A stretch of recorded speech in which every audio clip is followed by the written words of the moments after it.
Hey, everybody. Happy Wednesday from wherever you are joining in the world.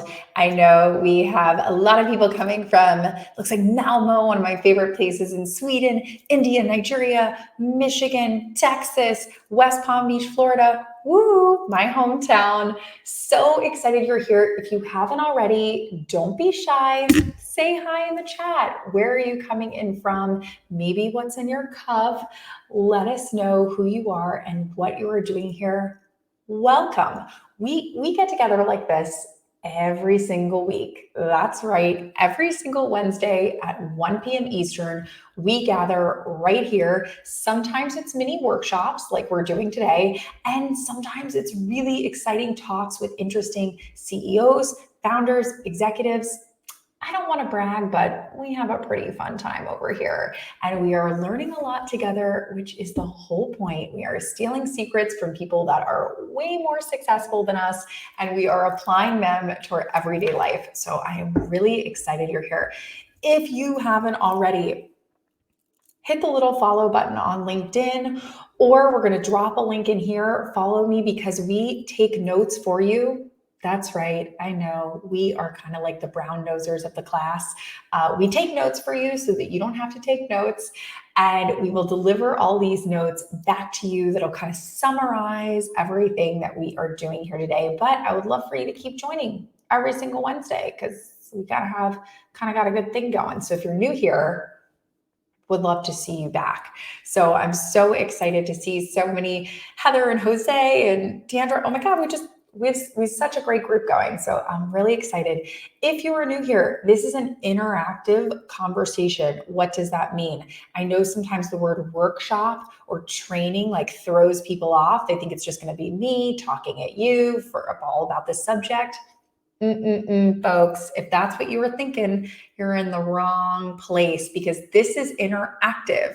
You are here with me. I mean, you're not with me, but you're with me. You know what I mean? So if you have questions, if you have comments, if you have something like that didn't make sense, or I have a follow-up thing, that's what the chat's for. And I like to kind of go in real time as if we're all in the same cozy coffee shop together. So if you have thoughts, let me know. But I'm really excited about today's topic, which is resumes. Really excited to dig into that. And before we start, I'm kind of the type of girl where I love to know what the heck is going on. I need an agenda. Like that's just how my brain works. So if you are like me and you need an agenda, I got you. Here we go. We already did number one, which is meet Kim. So boom, we already did that. Then we are going to cover, are resumes relevant? We're going to talk about two of the biggest resume red flags that you can have. We are going to talk about your digital footprint and what that means to potential jobs or recruiters. My favorite, the one key resume must have that you must have this, and then summing it all up with some hot tips and tricks in a resume review. And I put more questions just in case you thought I didn't get a chance to ask my questions. There's always times for questions. Vichin, yes, there'll be more workshops in the future. We do workshops once a month, and we also did 2 other workshops. We will drop that in the chat. And by we, I mean Shelby, my wizard who is helping me with this. She will dig those links up, or maybe Jeff will, because Jeff is good with links. We will drop those in the chat. The other 2 workshops, one was a LinkedIn training, pretty good if I do say so myself. And the other one was all about mentors. So we will drop those in the chat as well. But also if you sign up for our email list, we'll let you in on anything that you miss. So this is going to be our agenda. Don't forget, again, ask questions, hit the follow button on LinkedIn. I can't control the algorithm. People are like, I didn't see your stuff. Why didn't I get the notes? Guys, I wish I could control the algorithm. It would be my most lovely magical power. Unfortunately, I haven't figured out how to do that yet. So the only way that I can guarantee that I can get you stuff is if you follow me. I don't make the rules around here. The LinkedIn gods and the Facebook gods do. So that is the only way to do it. And of course, you can take notes, but also we will take notes as well for you too. So this is what we were getting into today, and it's going to be all about resumes. So my first question for everybody is, When was the last time that you updated your resume? I know. When was the last time you updated your resume? It might have been a little bit ago. You know what I mean? It might have been not so recently. So if you could let me know in the chat, when's the last time you updated your resume? What did you update about it? So just pop in the chat. I'm curious. Was it 6 months ago? Was it 6 weeks ago? Yesterday? Oh my gosh! Just today, Javier, you might win with today. A lot of yesterdays. Oh my God, many todays. Terry, last week. Okay, this is an impressive group. I'm not gonna lie. I've done this question before, and people are like 6 months to a year. So I don't. Kudos. We got a lot up a couple weeks ago. So okay, we got an A+ group with us here today, which makes it all more exciting. So long back, see the last job I applied for, Darla, you are not alone. There are so many people who don't start thinking about their resume until they need to. They don't start thinking about their resume until they are thinking about switching jobs.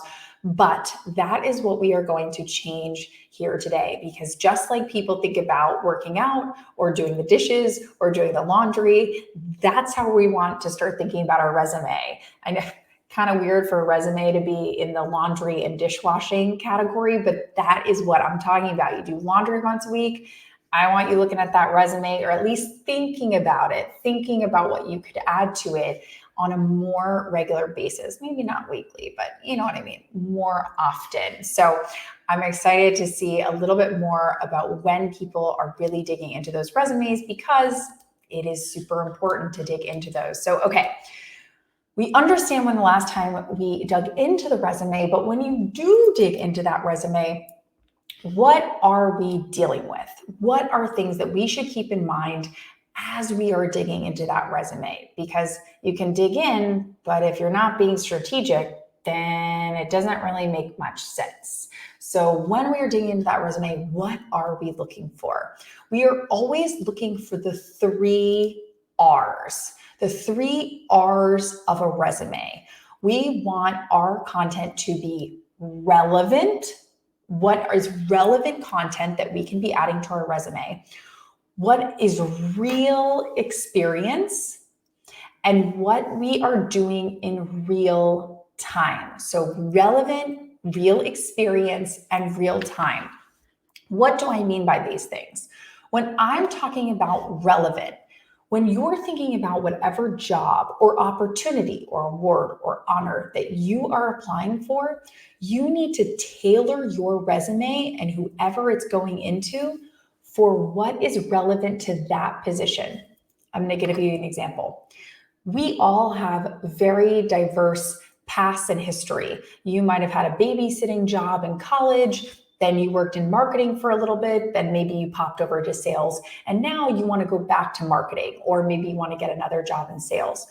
You need to look at whatever job you are applying for and think about, what relevant experience have I had in my past that I can highlight, that I can play up a little bit more, that will make my resume sparkle and sing for this exact opportunity. Because there are different opportunities, and not everything in our past applies to that opportunity. If it's a sales job, you might want to play up or add more bullet points to your sales role, and you might want to play down a little bit the previous marketing roles that you had, because they're not really relevant.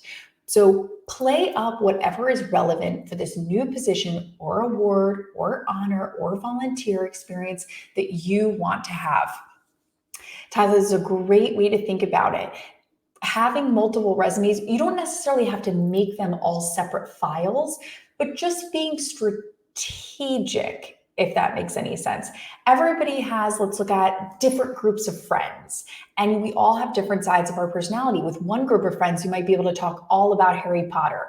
my personal favorite, because they love talking about Harry Potter. But with another group of friends, you might want to talk all about the Olympics and what's going on with the Olympic Games. So again, just having maybe different resumes for really showing off different sides of your personality to make sure that the position that you are applying for stays relevant. So we want to make sure that we're staying relevant for what we're doing. So once we're relevant, we want to talk about real experience. So that is boots on the ground, something that you have actually done, that you actually did yourself. And what I mean by this is a lot of times we talk about things that we've done in the past at work, which is great. That's amazing. But there might be things that we did as a team, and where people start to get into some creepy situations is when they say things like, well, I worked on this overall program, when in reality, you were a part of the overall program, but you didn't necessarily do every part of it. You want to talk about the real experience, like what you yourself actually worked on, because I have heard horror stories of people getting into positions where the employer thought that they were capable of doing things based on their resume and what they talked about, but what they actually worked on as part of those programs was much smaller. So you want to make sure you're actually talking about real experiences that you have had, that you have done. You definitely don't want it to be something where it was part of a larger group, but that you didn't necessarily do it. I would say, so you really want to stay in the real-time experience. So Chris, great question. Do they care about gaps between relevant jobs? I would say absolutely not. Lead with relevant, because at the same time, people want to know that you're excited about the opportunity. You're excited to dig in and do the work. And if you can show, hey, I might have had this other job, but the same skill set applies, and I can apply those skill sets, even though they might be in a different field, to exactly what you're looking for. People want to see that you're eager. People want to see that you've gotten your hands dirty a little bit, you've done the work, and you're excited to do it again. So I think don't worry about gaps. Don't worry about something, just include relevant information in there. So we have relevant information. It's stuff that we've had real experience with. And then last but not least, real time. So going back to that little hint that I was saying, how often are you looking at your resume? We want to be updating our resume in real time. What does that mean? That means last week you took on a volunteer position at Habitat for Humanity. I want your next thought to be, I have to update my resume. I just started a new volunteer position at Habitat for Humanity. Or maybe you win an award at work. You celebrate the award, you eat the cake, you pop the champagne. Maybe a week or two later, I want you to think, I just got this award. I have to add it to my resume. We want to be updating our resume in real time. This is a living document. It's not a set it and forget it. Do you know what I mean? So again, going back to the analogy of the laundry, going back to the analogy of the dishwashing, you can't just pile up laundry, I guess you could, and not do it every 3 months or not do it every 6 months. You got to do laundry every week. So as you're doing new things at work, maybe you take on a new project, maybe you take on a new responsibility, a new volunteer, a new award, not immediately after. I'm saying you have to wake up the next morning and open up your resume, but I'm saying within a week, within 2 weeks, just so you get in the habit that as things are happening in real time, you're going in there and you're updating that resume. Absolutely, Betsy. I definitely think that things like volunteer work, things like charity boards you might sit on, things like experience that you might have should absolutely be going on a resume. Again, relevant. We want to show that the work that you are doing is relevant to the position. It doesn't have to necessarily be a paid full-time job opportunity. In fact, I'll tell you a story about a client that I was working with. She had a full-time job. She was working at the full-time job, but on the side, she started a side hustle. She started an Etsy store. And in this Etsy store, she was learning all about how to take credit card payments, SEO, advertising. So while that wasn't her full-time job, she was getting a lot of real-time experience in SEO and advertising. Long story short, when she went to apply to her next job, which was more advertising focused, she didn't so much focus on the full-time job that she had previously, but she said, hey, I kind of did this side hustle and I was in the weeds every day thinking about SEO and advertising. So Betsy, absolutely, if there's a side hustle, if there's volunteer work, if there's something that you've been doing that is relevant to the position that you want, absolutely add it to a resume. I think that would be a fantastic thing for people to see. So we want to make sure that we're adding in real time, we're adding relevant stuff, and we're adding real experience. I know it can be hard to think about customizing a resume every single time, but again, maybe you're not doing this for every single job opportunity. In fact, somebody in the chat to this event said they had applied to, or no, I'm sorry, they had commented on a post I did yesterday, and they said they applied to 600 jobs in the last couple months. Obviously, you can not make 600 unique resumes. I would never tell you to do that. That to me is a little much. So in this case, maybe you do have one kind of home base resume that if you were applying to 600 jobs, you could do that. But let's say a friend of a friend introduced you to an opportunity that was an intro. It was a warm lead. It was somewhere that you knew really well, or maybe your cousin works there, or again, a friend of a friend. It's a unique experience that you think, okay, this is not a apply to a portal and I'm going to apply 600 times. This is a unique, this is going to a human. I know that human, or I know somebody that knows that human. That might be the opportunity to really curate a more special resume that really reflects the relevance of that job. So amazing point. Definitely one to take. I would never say that you have to make 600 resumes. Holy moly, that would take forever. So again, maybe just have like a home-based one and maybe use one of these other ones for special occasions. So we have our 3 R's. We're making sure that we're finding all of these things are relevant in our resume every single time. Now that we have our resume in real time, we have to talk about resume red flags. Those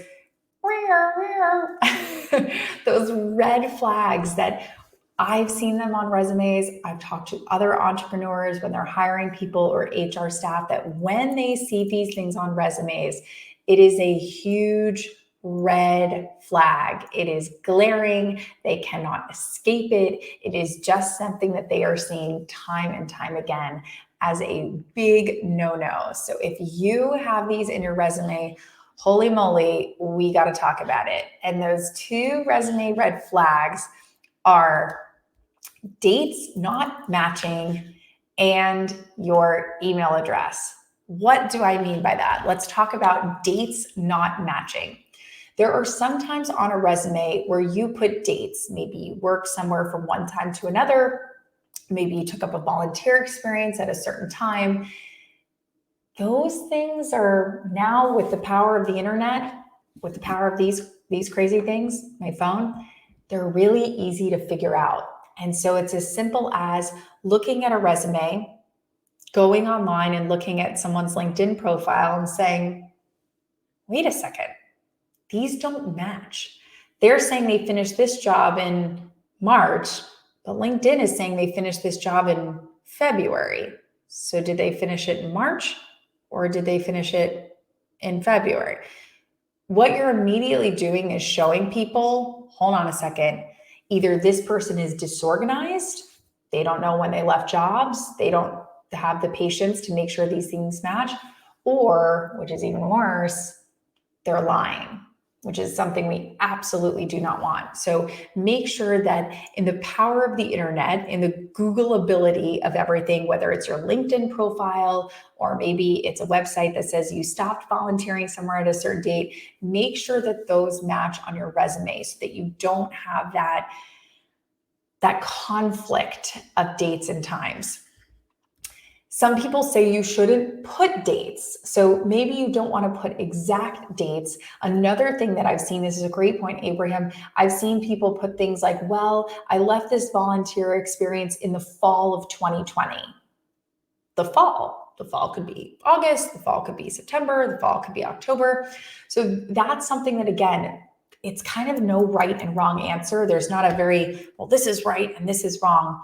It's about how you present it. So someone might say, well, fall, when did you leave Habitat for Humanity? What does that mean? And you might be able to say, well, I put in my formal leave and I gave them 2 weeks notice, but then I ended up helping them a bit after I left. So it really wasn't an exact month. It kind of trailed into the next month. So again, it's about how you explain it.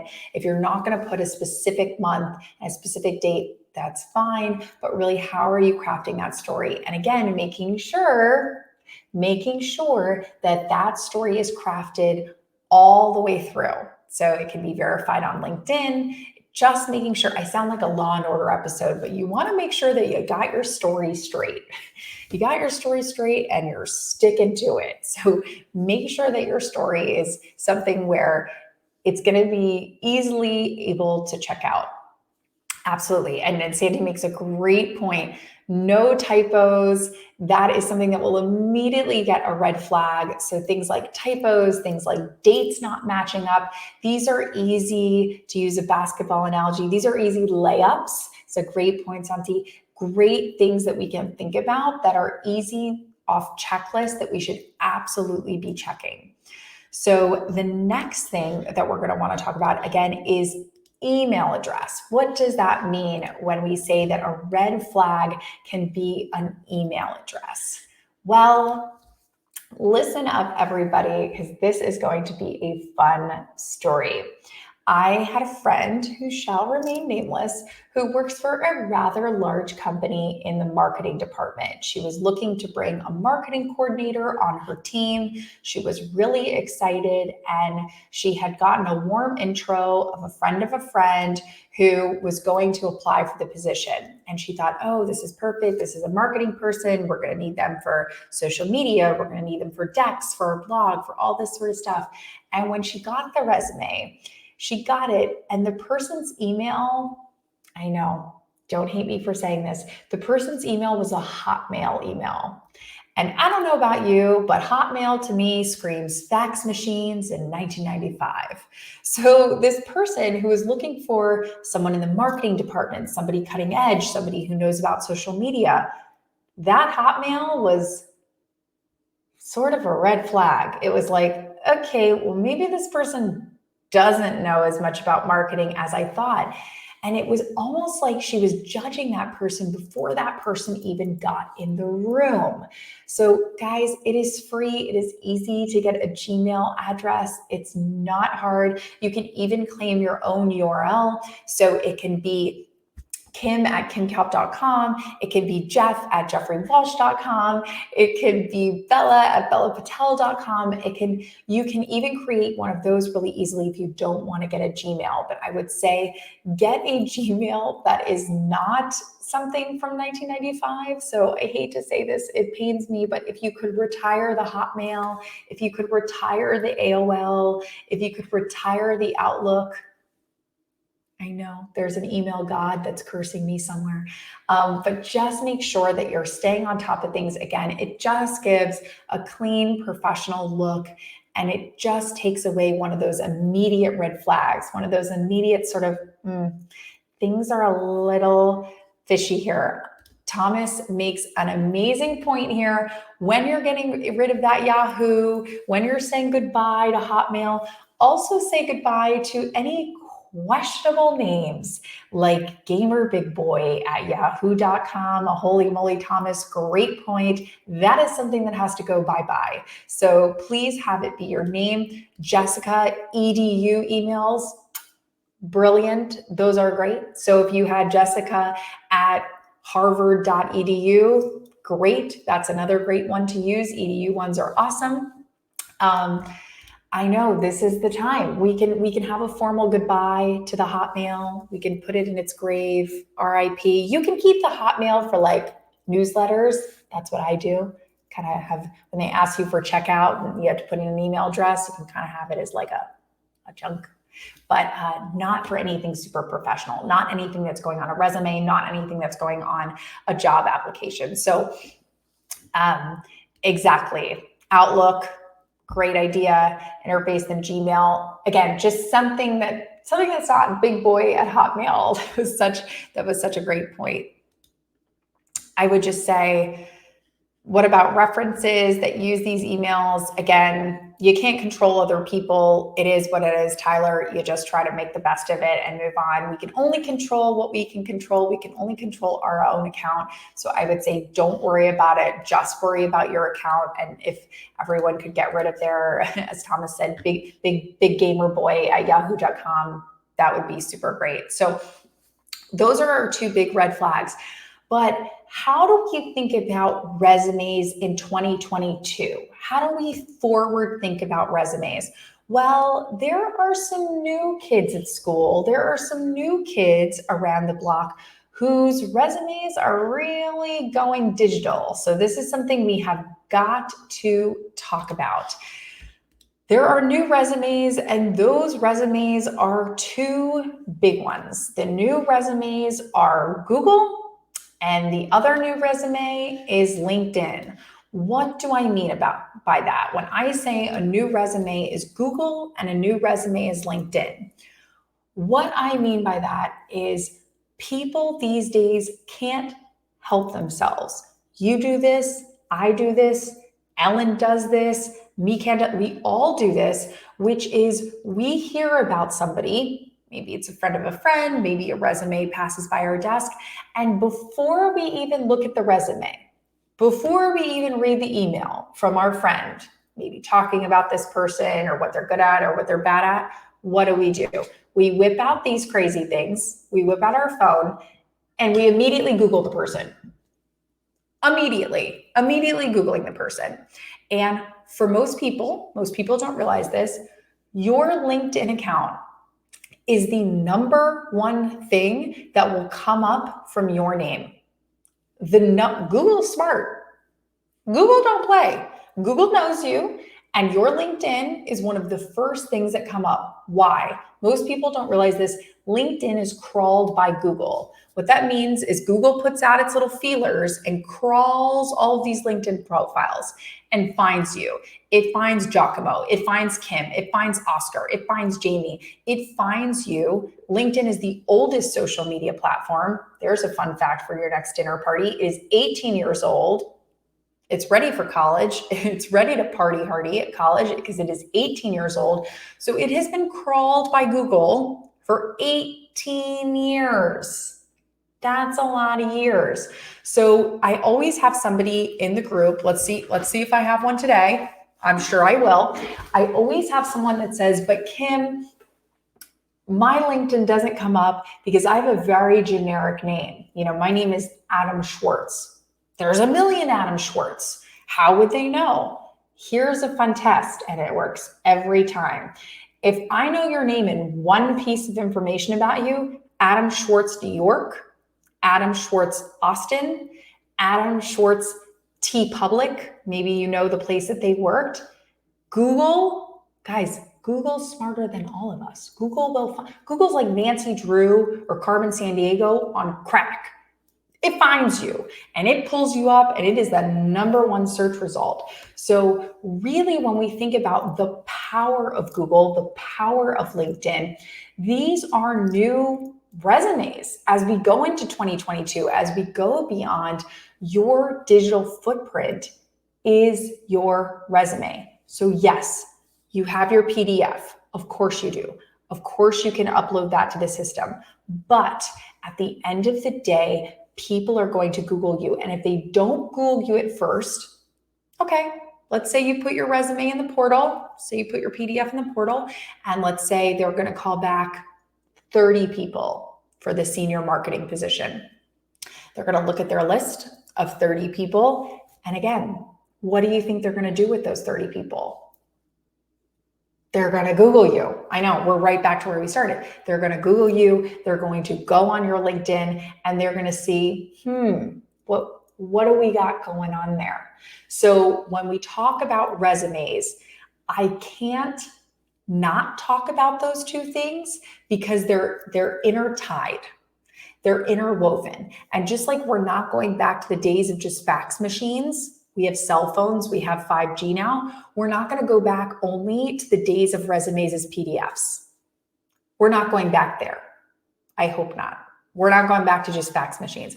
We are moving forward. Here we go. Did I tell you? Would I lie to you? I wouldn't. I'm telling you guys, Google, they know things. They're listening to us right now. Okay?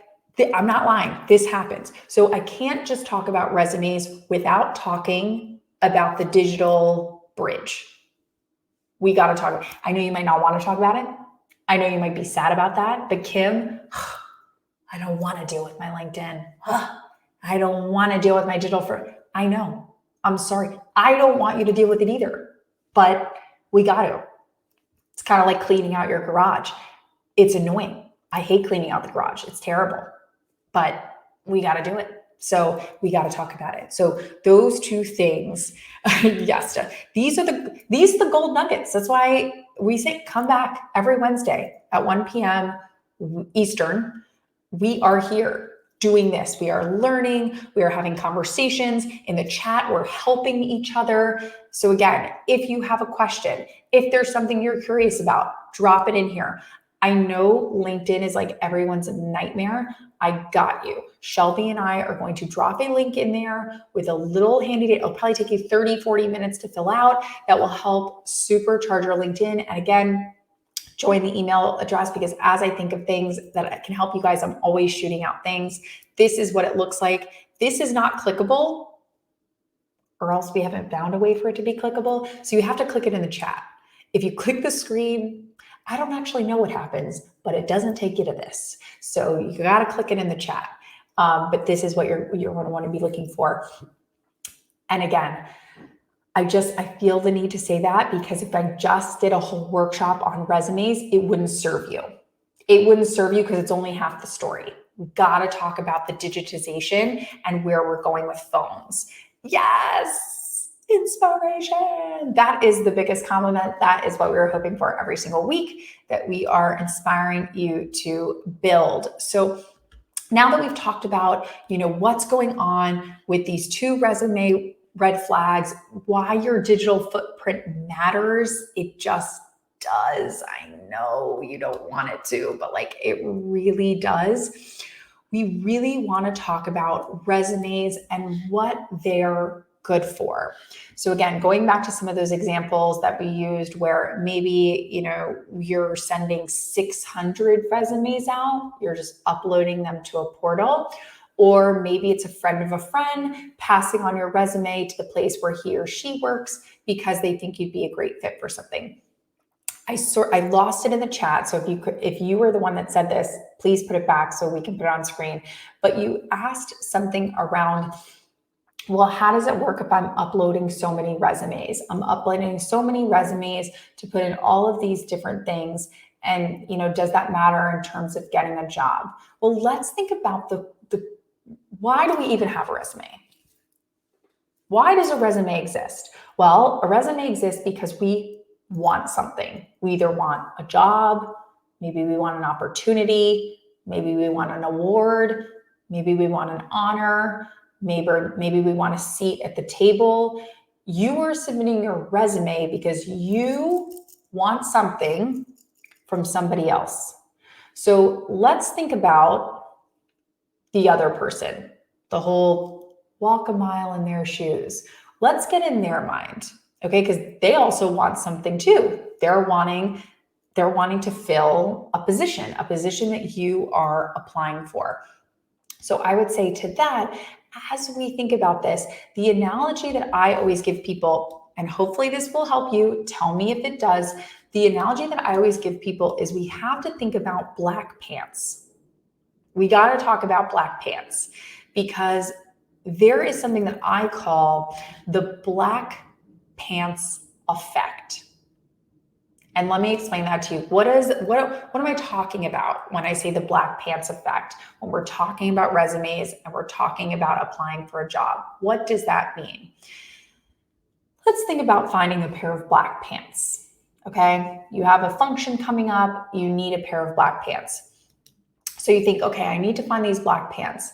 You can go into Google, black pants. What is going to come up is a deluge of information all about black pants. It's going to be websites that are selling black pants. It's going to be department stores that are selling black pants. And again, because the power of Google, even if hours later you go on your Instagram and your Facebook, what do you think those ads are going to serve? Black pants. Yeah. You know I'm right. The black pants, it's like you opened up a fire hydrant and now everybody's serving you black pants. That's overwhelming. Why? Because there are so many places you could buy the black pants. You could go drive your car to the store. You could try them on person. You could try to find some online. There are hundreds of thousands of areas where you could get black pants, and now you're being inundated.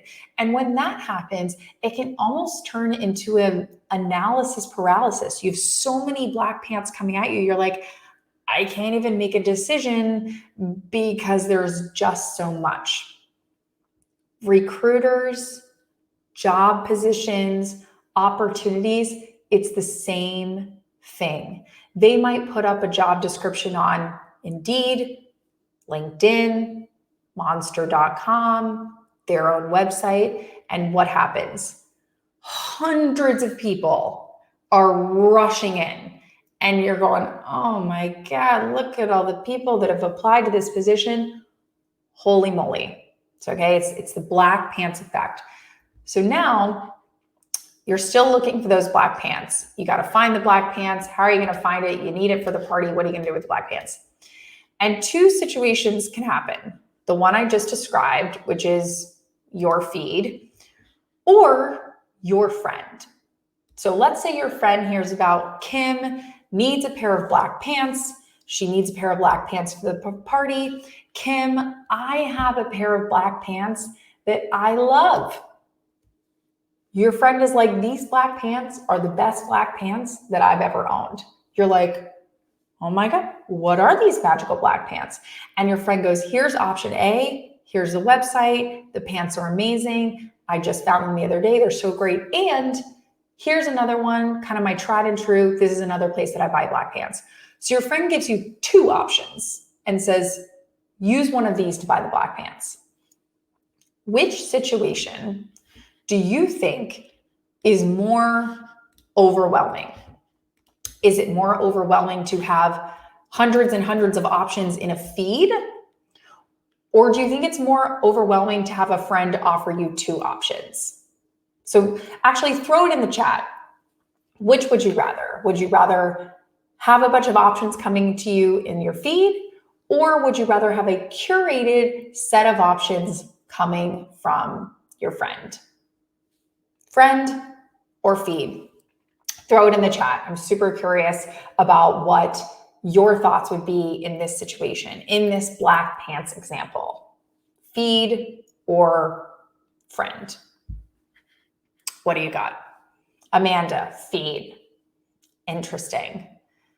Salvia, friend. Another friend. Angela, friend. Amazing. Amanda, friend. Deborah, feed. Okay, we're all showing what options we think are different. Tracy, friend. Linda, recommended options. Exactly. Why? Because we trust recommendations. We trust recommendations from friends. We trust recommendations from family. We trust recommendations from colleagues. We trust recommendations because someone else has done the work. Someone else has researched all the black pants options and they're bringing somebody to you. So when we think about resumes, we also have to think about how can we get our resume handed to someone? So how do we make sure that our resume is not just part of the feed? It's not part of the 600 people that are applying for this one job, but there's someone at the company or there's someone we've reached out to on LinkedIn. There is a human being that is handing your resume, your information over to that decision maker. That is a situation that we really need to focus on. That if you can work hard at making that happen, that is going to be something that it's going to help you stand out. It's going to help you stand out. And it's going to be something that you can really think about. How do I make this as easy as possible on this decision maker? So when we put ourselves in that decision maker mindset, how do we make it as easy as possible on them? And when we're in that decision maker mindset and we're thinking about what's going to make life easier for them, we have to keep going with that. How do we reach out to people on LinkedIn, Jonathan? It's super easy. If you apply to a job at Coca-Cola, if you apply a job at Bank of America or any of these organizations, you can look up that exact company on LinkedIn. You can even look up that exact department on LinkedIn. You can find somebody that works in that department. You can reach out to them and say, hi, I'm Jonathan. I'm interested in this position you have opening. I'm curious to hear what you think of working at Pepsi. Is it a great place to work? Is it not a great place to work?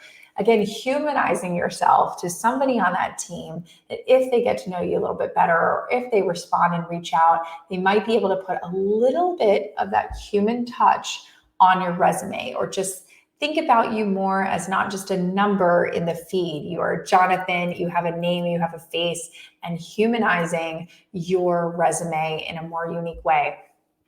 And so someone here has asked about this 3 times now. What is your take on video usage for resume or job hunt? If that works, great. I'm in the mindset that, again, you have to look at what's going to work. A great example is TikTok. A lot of people have talked about getting jobs at TikTok by making TikToks. Or a lot of people have talked about, how did you get that social media position at Bank of America? Well, I made a social media example for Bank of America and I posted it. So again, if you feel like video or interactive media, I know this works well for creative artists and art designers.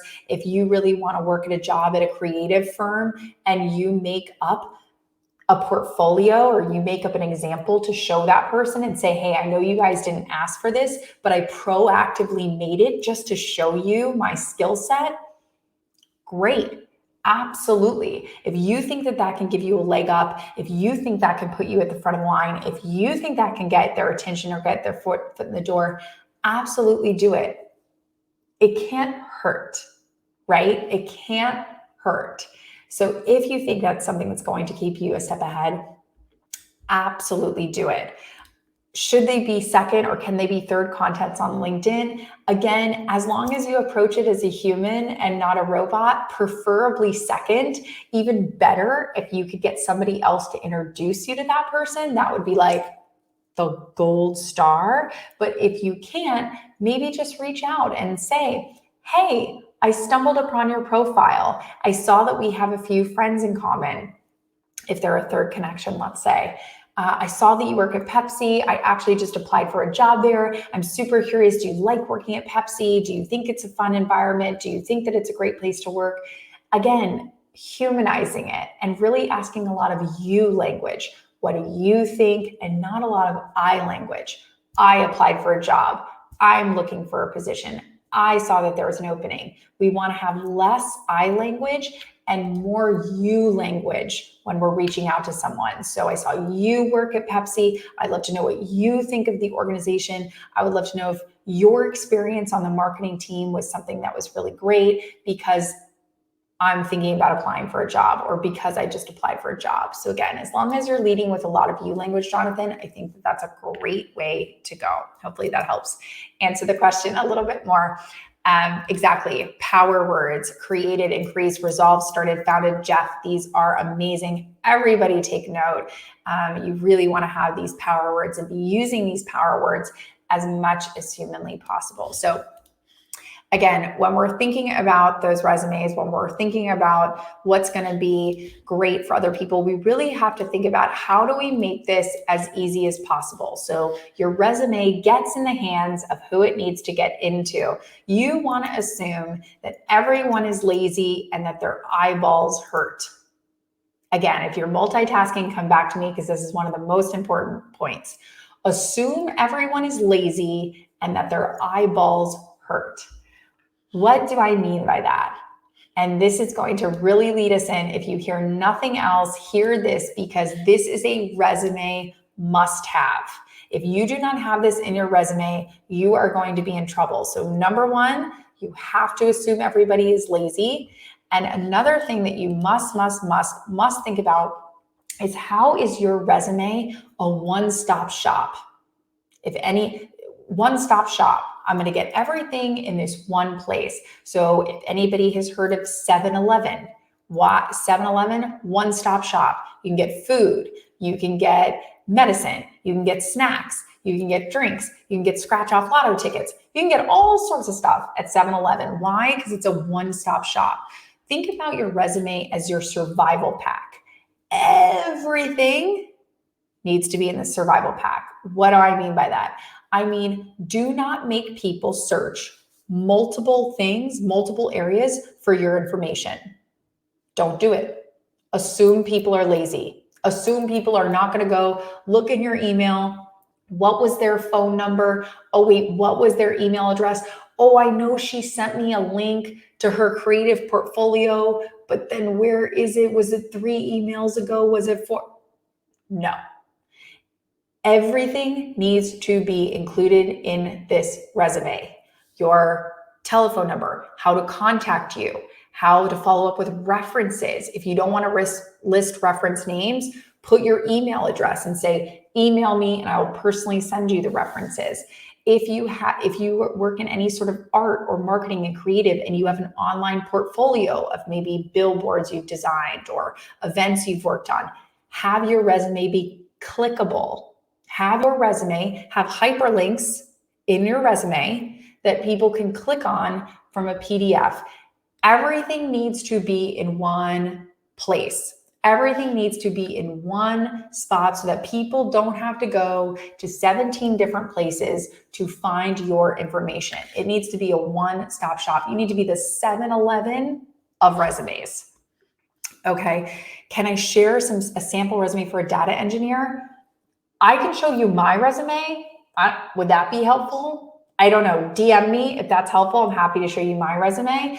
And also, we're going to be working on resumes more in a fall course I'm doing. So if this is of interest, if this is something that's exciting to you, we will drop a link in the chat. But I'm doing a whole hand-selected program about building career capital, part of which talks about a resume. So Shelby will drop a link in the chat that's talking about career capital, that's talking a little bit about the program, but this is the work we do in the program. How to craft your resume, what it should be looking like, what points are in there.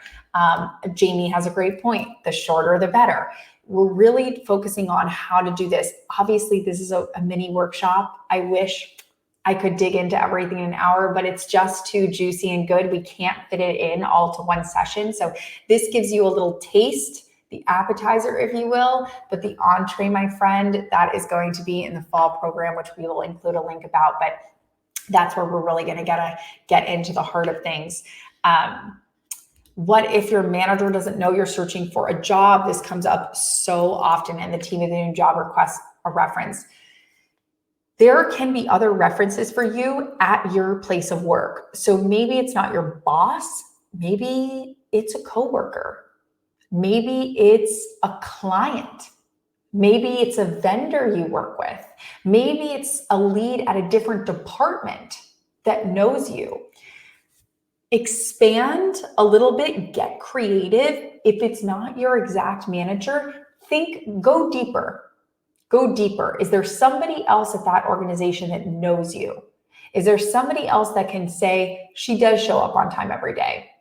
She does complete her work. She does do a job. She did win that award. Again, who is that besides your boss? And if you don't have that person, red flashers. If you don't have that other person at work, this is your sign to go get that person. Go make friends with somebody in a different department. Get closer to your coworker. Talk more to your assistant manager, who might not be your direct boss, but maybe is more of a peer. Find other humans at your job that can speak to the work that you do that is not your boss, because this will come up for you. This exact situation, you will need a reference and you can't use your boss. So again, make your resume a one-stop shop, make everything in one place. This is the number one thing I always get pushback on. But Kim, talking about myself is hard. I hate my resume. I hate talking about myself. I hate talking about the things that I do at work. I don't want to do it. I don't like it.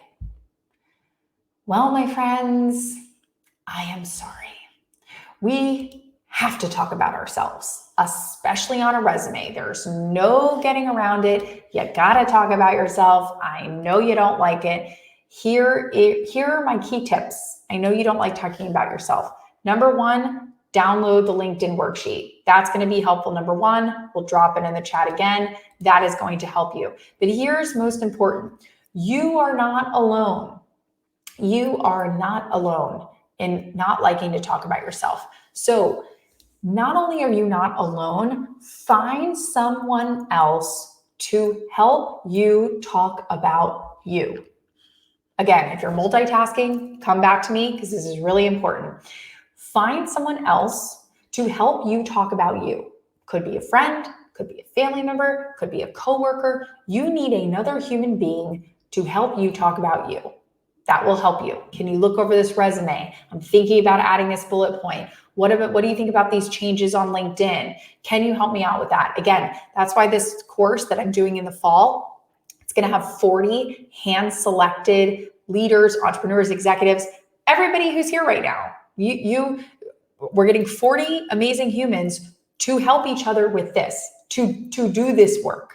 So I would say get another human to help you think about this work in a meaningful way, because it is really hard. I get it. It's hard to talk about yourself. No one said it was easy. It's like burpees with working out. I hate doing burpees. I hate doing push-ups. When someone makes me do a push-up, I'm instantly unhappy.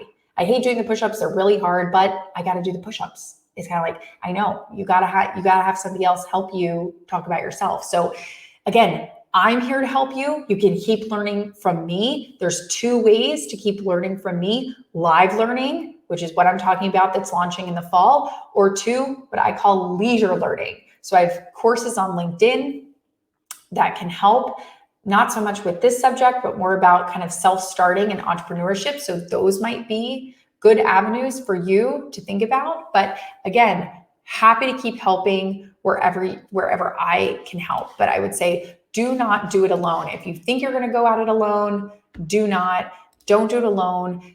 Find somebody in your life and put out the ask. Say, I'm looking at my resume, I'm redoing my LinkedIn. Can you help me? If you don't ask, you can't receive. So put out an ask.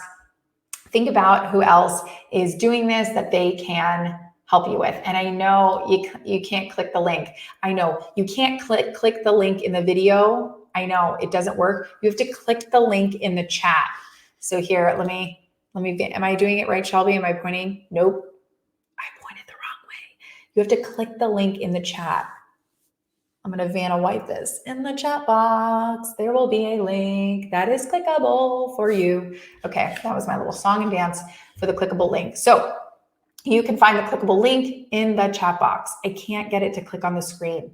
If someone can get it to click on the screen, let me know, because Shelby and I have not figured it out. So put out the ask, see who can help you, see who that person is in your life. Again, friend, coworker, mom, cousin, someone. There is a human in your life that you can ask to help you with these things, or I can help you in some of these ways.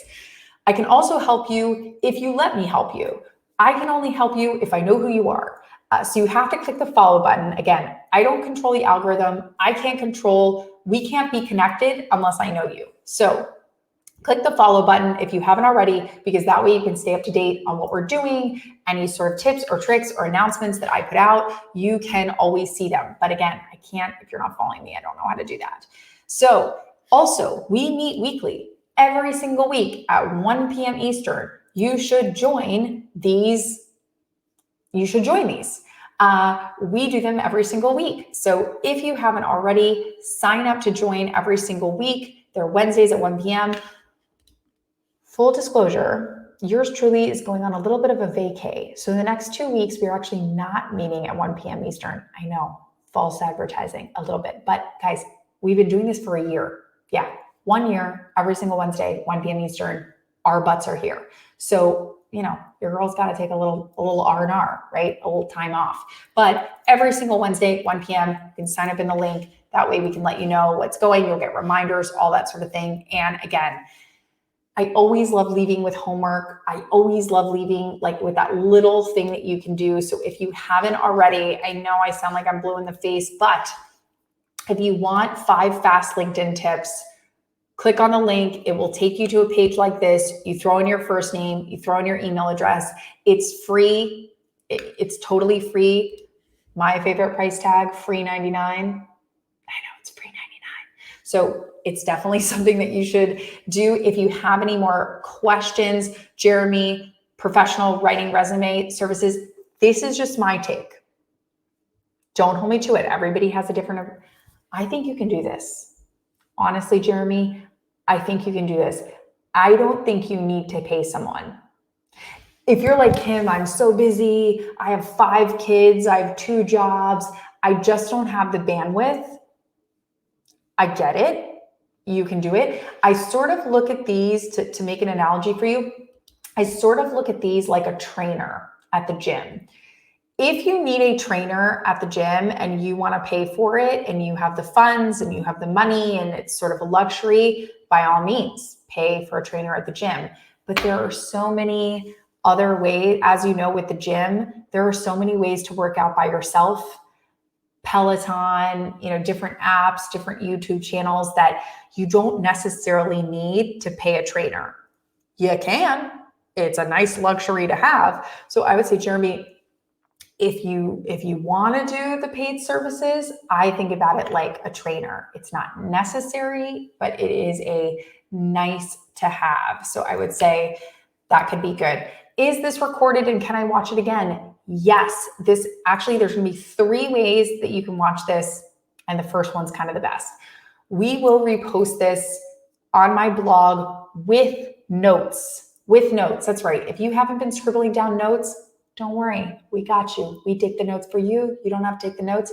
That will probably be going up in the next 48 hours. We will include it in the event that if you RSVP to this event, you will see that. It will come up as a notification, so you can find it there. So I like the notes because I'm kind of like, oh, good, somebody else wrote the notes for me, so you can see it that way. If you don't want to see it that way, this will absolutely be able to replay on LinkedIn. This will absolutely be able to replay on Facebook, and I'm putting it out to the universe like I do every week with this group in the hopes that it comes back. I am looking to put these on audio only. Yeah, as like a podcast, as like a real podcast where it doesn't have video and you can watch it while or you can listen to it while you're doing the dishes, while you're going for a run, while you're cleaning your room. It would be on Apple Podcasts and Spotify and all those things. I know that's my dream. I'm kind of giving myself 30 days and hoping if I put it out there that it will magically happen. So actually, if you have any advice about how to do that or know anybody that's done that or has seen somebody do that, message me, DM me. I don't care if it's on LinkedIn or Instagram, wherever. I would love any advice or tips or tricks that you have. Why? Because when we get together every Wednesday at 1:00, you help me, I help you, we help each other, everyone's helping each other. It's all good. So Chris, great. Kick Resume, 3 years, great templates, easy to use. Thank you for sharing that resource with the group. This could be a great solution. So I would say, if you haven't already, we are here every single week. Sign up for the newsletter, sign up so we can let you know when we are doing this again. I hope this workshop was helpful for you. I want to be respectful of your time. We are 2 minutes early, but I want to get you out of here on time, and I want to make sure that you are set up for an amazing rest of the Wednesday, and more importantly, an amazing rest of the week. So I am going to send a big cheers from Austin, Texas, to you, wherever you are in the world. Thank you so much for joining. Manish, Michael, thank you. Giacomo, Santi, it was so great to help you guys. It was so great to be here. Thank you for spending your time with me. I appreciate it. And I truly, truly hope that I will get to see you in the next couple of weeks. So sending a big cheers from me to you. Thanks so much.